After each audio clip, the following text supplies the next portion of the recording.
whomever does not come in time will not be allowed to mark his presence. So what is the subject here? Whomever. What is the verb here? It does not come. Rule என்னன்னா whomever அப்படிங்கிறது சப்ஜெக்டாக இருந்துச்சுன்னா அதை தொடர்ந்து வரக்கூடியது வந்து இன்னொரு சப்ஜெக்டும் வேர்பும் வரணும். whomever he likes, whomever he wants.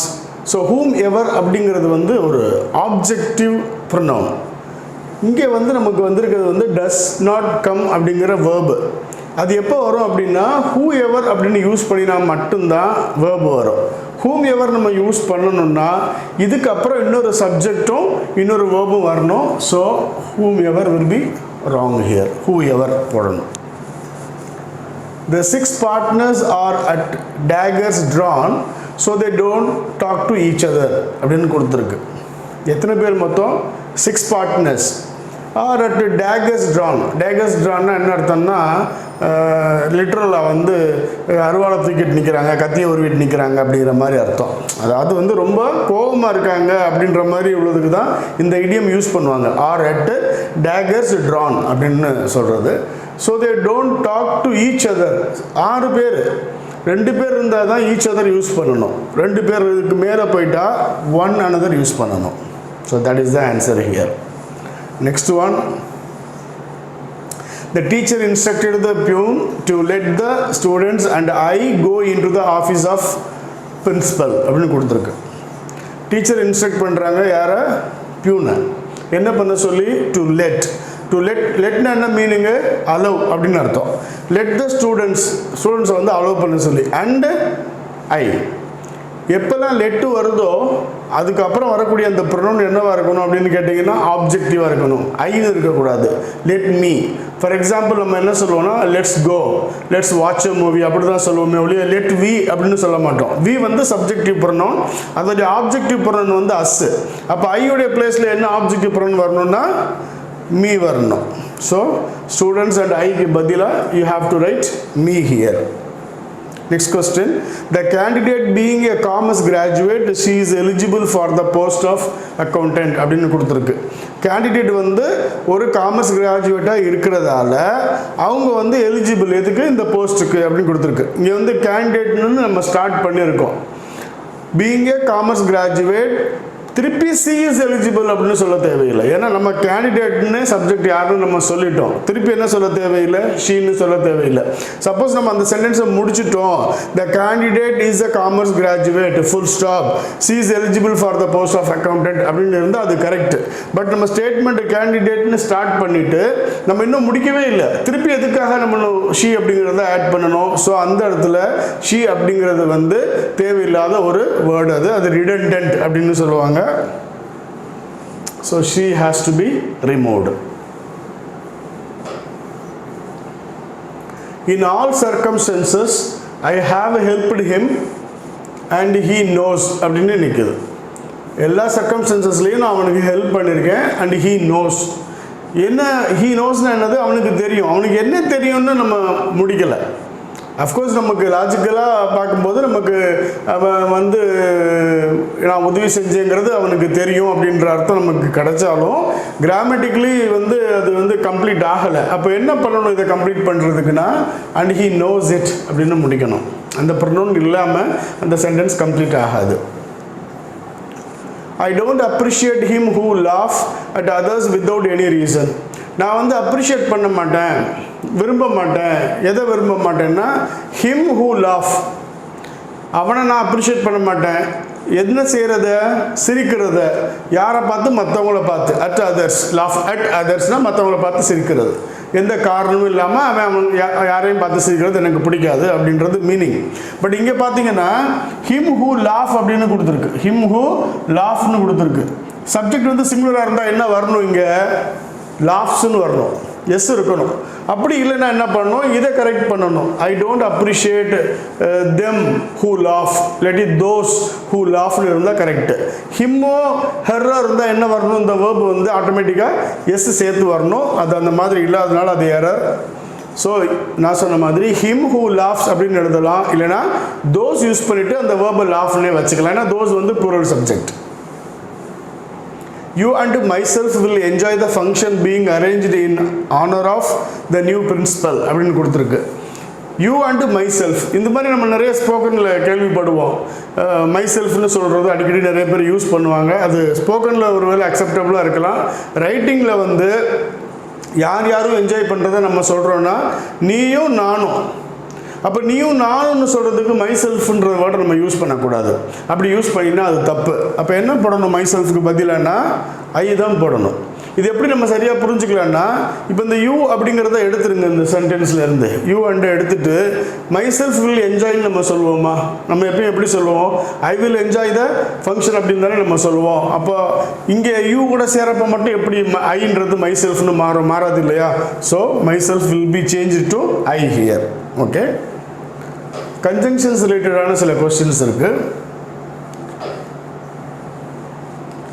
She was not so well versed in English that they had expected.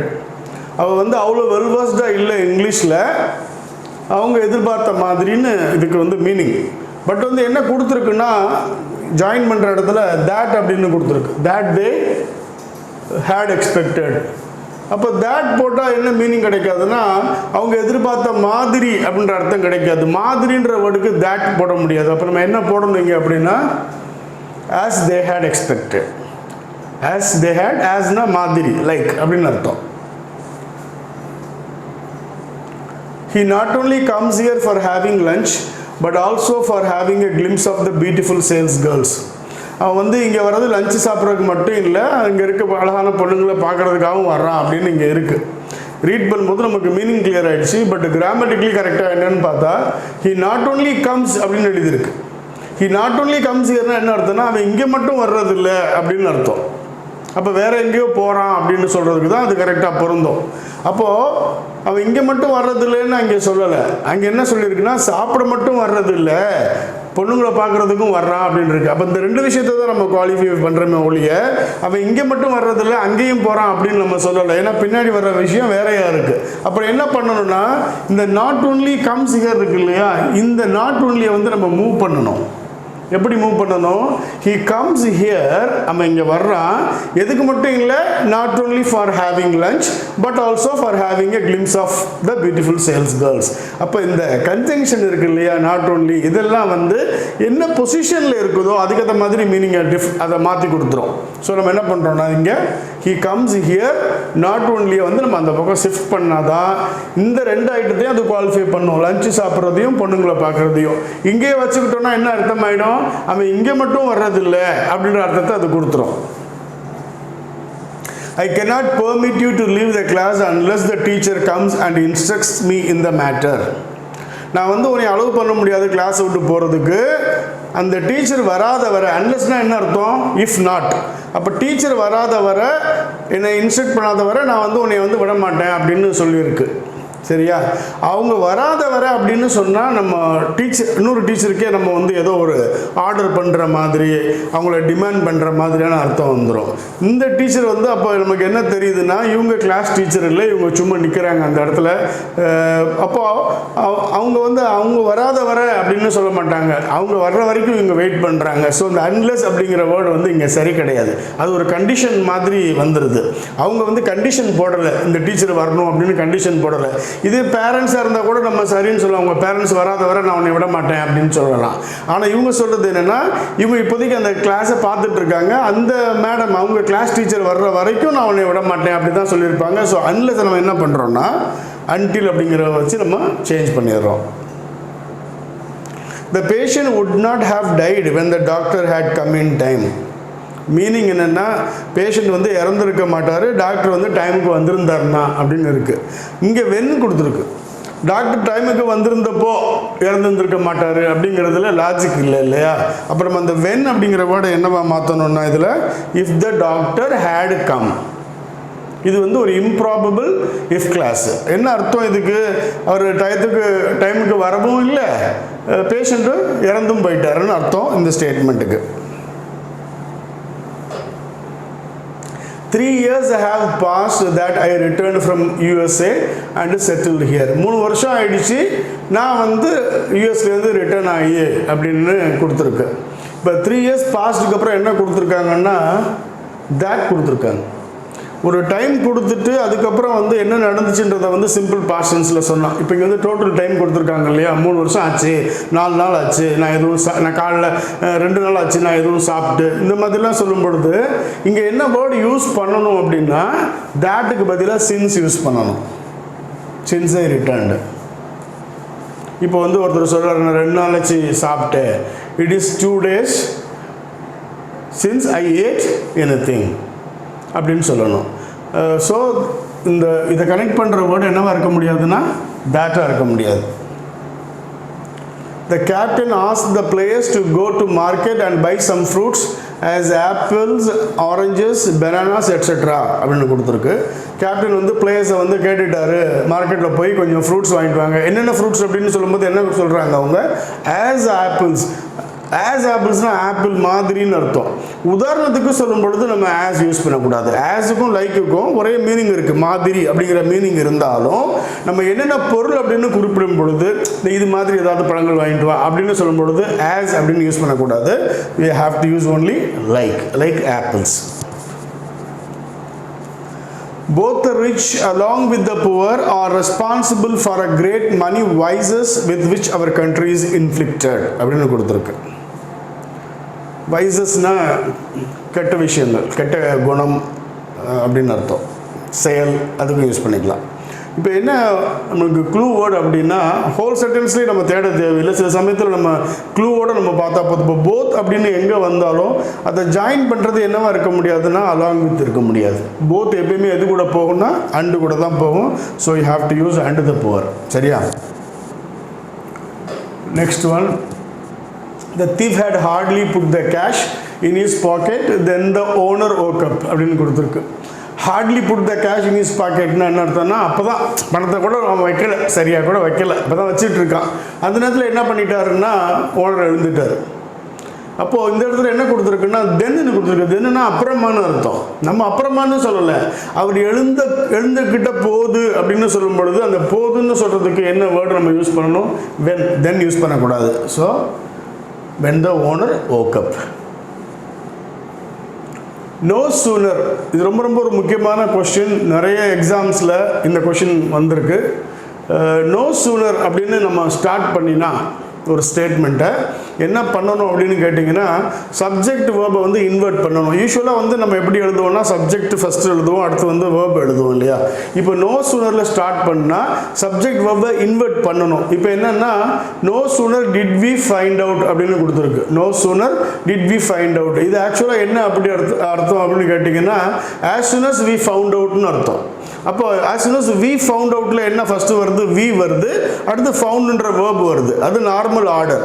No soon எழுதப்படும்போது இந்த we found அவுட்டே என்ன பண்ணணும்னா இந்த ஃபவுண்டை டிட் ப்ளஸ் ஃபைண்டுன்னு ஸ்ப்ளிட் பண்ணிவிட்டு வியை வந்து நடுவில் போட்டுறணும். இதுதான் ரூல் இதுக்கு. So did we find out a solution. இது வரைக்கும் எல்லாமே கரெக்டாக இருக்குது. டு த ப்ராப்ளம் இங்கே ரொம்ப முக்கியம். இப்போ நோ சூனர் வந்தால் 2 விஷயம் நீங்கள் ஞாபகம் வச்சுக்கணும். ஒன்று வந்து சப்ஜெக்ட் வேர்பை இன்வெர்ட் பண்ணணும் இந்த மாதிரி. அதுக்கு என்ன பண்ணணும்னா வேர்பை வந்து ஸ்ப்ளிட் பண்ணணும். பாஸ்ட் டென்ஸில் இருந்துச்சுன்னா ஃபவுண்டு இருந்துச்சுன்னா டிட் பிளஸ் ஃபைண்டுன்னு போடணும். சப்போஸ் ஃபைண்ட்ஸ் எஸ் இருந்துச்சுன்னு வச்சுக்கோங்க, டஸ் பிளஸ் ஃபைண்டுன்னு பிரிக்கணும். இப்போ வந்து ஃபைண்டுன்னு இருந்துச்சுன்னா டூ பிளஸ் ஃபைண்டுன்னு பிரிக்கணும். இப்போ அதே மாதிரி அங்கே ஏற்கனவே கரெக்டாக பண்ணிட்டாங்க.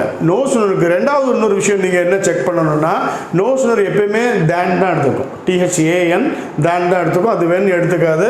ஸோ தேன் another தான் இங்கே கரெக்டான answer. She has lots of money and she dare not purchase a new car அப்படின்னு கொடுத்துருக்கு. அவங்கக்கிட்ட நிறைய பணம் இருக்குது, ஆனால் வந்து ஒரு காரை புது காரை வாங்குறதுக்கு அவள் வந்து துணிய மாட்டாள், தைரியப்பட மாட்டாள்னு இருக்குங்க. டேர் நாட்னா துணிஞ்சு செய்கிறது. சரிங்களா? அப்போ இங்கே என்ன கொடுத்துருக்காங்கன்னா அவங்கக்கிட்ட நிறைய பணம் இருக்குது, அவள் வாங்க மாட்டாள். நம்ம அப்படி சொல்ல மாட்டோம். அவங்ககிட்ட நிறைய பணம் இருக்குது ஆனால் வாங்க மாட்டான்னு சொல்லுவோம்.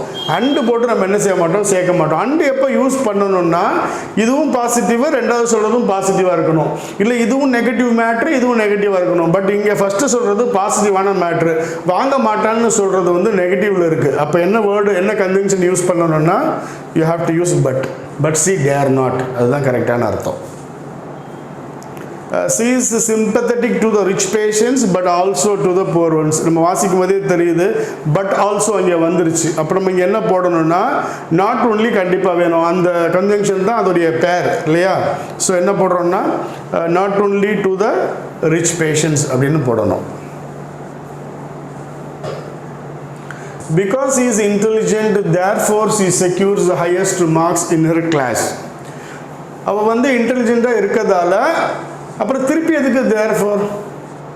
ஃபஸ்ட்டு வந்து பிகாஸ்னு ஆரம்பித்தாச்சு, திருப்பி தேர்ஃபோர் அதே மீனிங் தானே இருக்குது. இப்போ சப்போஸ் வந்து பிகாஸ் இல்லாமல் இருந்துச்சுன்னா she is intelligent full stop, therefore she secures highest marks அப்படின்னா கரெக்டாக இருக்கும்.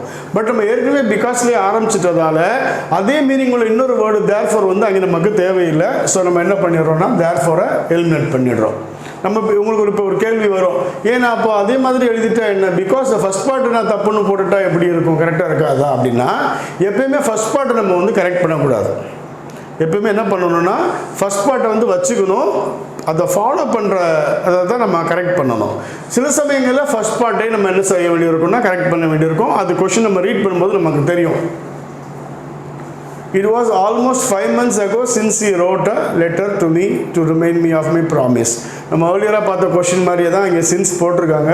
பட் இங்கே என்ன கொடுத்துருக்காங்கன்னா கிட்டத்தட்ட 5 மாதம் ஆச்சு அப்படின்னு அவங்க முடிக்கல. இட் வாஸ் ஆல்மோஸ்ட் 5 months அப்படின்னு முடிச்சிருந்தா okay.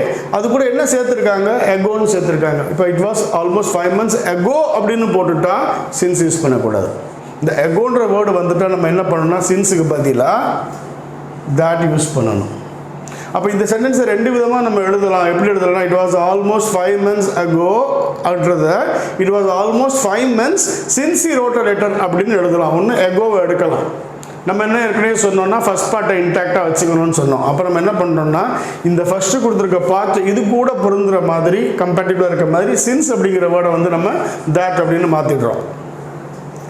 The inspector was doubtful that the man who had been run over by the truck had lain there for more than a day அப்படின்னு கொடுத்துருக்கு. இன்ஸ்பெக்டர் வந்து டவுட்ஃபுல்லாக இருக்குது. என்ன டவுட்ஃபுல்லாக இருக்குன்னா அந்த man who had been run over அவர் மேலே ஏதோ ஒரு வண்டி ஏறிடுச்சு. பை த ட்ரக் அந்த ட்ரக் ஏறிடுச்சு.